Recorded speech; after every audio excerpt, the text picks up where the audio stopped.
adoption gives us this wonderful, wonderful picture of the gospel. It tells us that God, as he demonstrated throughout the Old Testament, even though there was no concept of adoption, there was definitely a concept of orphans in the Old Testament. And what we find is that God has this special place in his heart for the fatherless. That'd be a really interesting theme to track through as well, just what God has to say and how he reveals himself in the context of the fatherless. So Deuteronomy chapter 10, Moses says that God executes justice for the fatherless and the widow. He loves the sojourner. He gives him food and clothing. Love the sojourner, therefore, for you were sojourners in the land of Egypt. Hosea chapter 14, Hosea prophesies, Assyria shall not save us. We will not ride on horses, and we will say no more, our God, to the work of our hands. It's you, O Lord, in your hands that the orphan finds mercy. Psalm 68, verse 5, God is described as the father of the fatherless, and protector of widows is God in his holy habitation. And then interestingly, because of that, so like as we talk about widows and orphans, what passage comes to your mind? James, yeah, James, thank you. Somebody, here we go. Okay. James 1. It's only natural, if this is who God is, that those who are redeemed and saved, those who have been adopted by God, would express the same kind of concern. So I think it's exactly why James was able to say, true religion is this, right? Religion is pure and undefiled before God. The Father is this, to visit orphans and widows in their affliction, to keep oneself unstained from the world. And James is drawing on the character of God as demonstrated and written throughout the Old Testament. Deuteronomy chapter 27, God calls on the people of Israel. He had just said, be kind to the sojourner because you are sojourners too. He says here in Deuteronomy 27, cursed be anyone who perverts the justice due to the sojourner, the fatherless, and the widow. Interestingly, that in Job's final appeal to God before he shuts up, what does he say? If I have withheld anything that the poor desired, or have caused the eyes of the widow to fail, or have eaten my morsel alone, and the fatherless have not eaten of it. For from my youth the fatherless grew up with me as with a father, and from my mother's womb I guided the widow. If I've seen anyone perish for lack of clothing, or the needy without covering, then let me be accursed, basically is what he's saying there. But his point is there as he makes his stand before God, his defense before God, or he'd like to. I've done all these things. I have been a father to the fatherless, just as you have, the implication there. And then, of course, what we need to recognize too with this is just not that God loves the orphans and that we ought to love orphans too, but that what Paul reminds the Galatians of is that everybody before coming to Christ is fatherless. Everybody has been orphaned. Those who do not know Christ still are. And we sense the heartbeat of Jesus in this. John 14:18, upper room discourse. He says he's going to go away. But how does he comfort them in the midst of that? I will not leave you as orphans. He says, I will come to you. I will come to you. John chapter 20, verse 17, after the resurrection,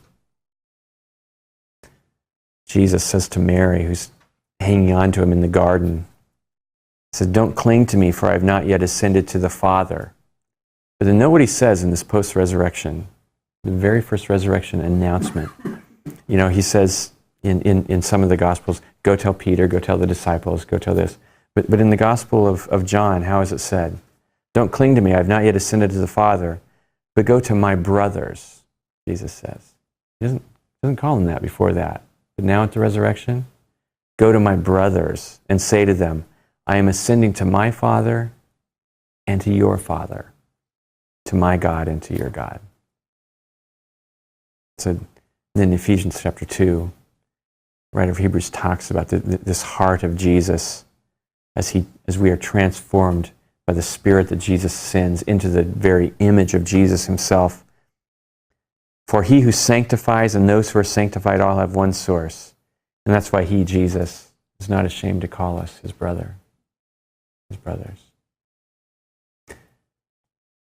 I think this whole concept of sonship, of being a son of the seed, is a remarkable study just in the whole nature of the gospel, because we have a promise made in Genesis 3 with certain language employed, and that language is picked up on throughout. It drives the narratives.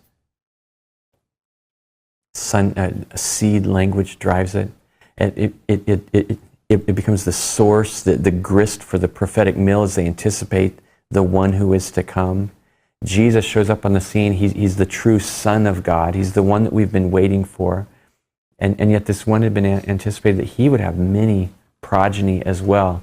Well, it's refocused by John in the Gospels, and then, or in his Gospel, and then by Paul in his language, that this seed language is all about Jesus, but then it explodes into not just those who have Israelite blood, in fact, far from it, only those who believe. And then Paul takes that seed language, that seed biblical theology, and from that flowers this whole doctrine of adoption. To be adopted as a son. Powerful thing. J.I. Packer in his book Knowing God says adoption is, I can't remember his precise description, but basically he says that is the most remarkable gift in salvation. We spend as Christians, especially Protestants, talking about justification so much. And he said, justification's great. God could have stopped at justification, but he didn't. We've been adopted as sons. That's taking the wonder of justification and going beyond. You all read Knowing God? Packer? Anybody not read Knowing God? It's not the same thing as Ben-Hur. Okay. You need to read that. I would say read Knowing God before you watch Ben-Hur. Just in order of importance. Yeah. You guys have thoughts or questions or comments? That was all me. I'm tired now. I was tired before. Now I'm really tired.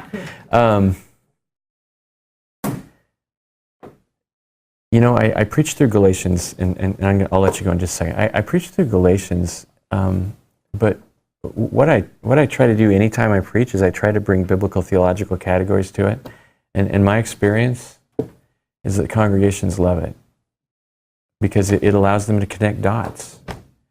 And man, if you needed biblical warrant for preaching biblical theological sermons, it's right there in Paul, because he makes a biblical theological argument for the gospel. And he takes you back to Abraham, and he's able to tell the Galatians that you're the fulfillment of that promise. So it's not just because you're a voyeur into Israelite history that you might read Genesis. This is our story too, he says. Your story too. So, anyway, go home. The problem with preaching biblical theological sermons is they go long. They go really long. I did a sermon on the Lord's Supper, and so I really tried to develop like from the Passover and working my way through to it. 1 hour long, and there were still a few people at the end who were there. No, our pastor had been preaching, and his last week he was an hour long too, and so one of the associate pastors was telling me, "Man, Michael set you up great because you could come in at 55 minutes and everybody would think you were great." And so I was handed the ball and just fumbled it away, man. Just didn't take advantage of it at all.